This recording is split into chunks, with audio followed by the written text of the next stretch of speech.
హిందువుల పండుగలపై ఆసిఫాబాద్ పోలీసులు విధిస్తున్న ఆంక్షలకు నిరసనగా జిల్లా కేంద్రంలో అఖిలపక్షం పలు సంఘాల పిలుపు మేరకు వ్యాపార సంస్థలు బంద్ పాటిస్తున్నాయి. ఇటీవల జరిగిన వినాయక నిమజ్జన వేడుకలు, బతుకమ్మ సంబరాలు, దుర్గా శారదామాత నిమజ్జన వేడుకల్లో పోలీసులు అడుగడుగున అడ్డంకులు సృష్టించారని పలువురు మండిపడుతున్నారు. దేవీ నవరాత్రుల ఉత్సవాల్లో భాగంగా నిర్వహించిన నిమజ్జన వేడుకల్లో పోలీసులు అత్యుత్సాహాన్ని ప్రదర్శించారని ఆరోపిస్తున్నారు. మహిళల పట్ల అసభ్యకరంగా అనుచిత వ్యాఖ్యలు చేసినట్లు ఆరోపణలు వెల్లువెత్తుతున్నాయి.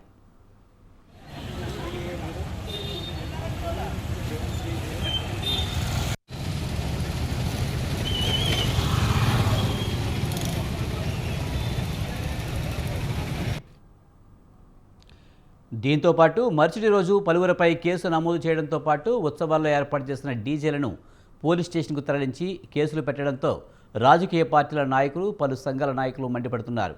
పండుగలపై పోలీసులు ఆంక్షల విధింపును విరమించుకోవాలని డిమాండ్ చేస్తున్నారు. పట్టణ బంద్లో వ్యాపారస్తులు స్వచ్ఛందంగా పాల్గొని మద్దతు తెలిపారు.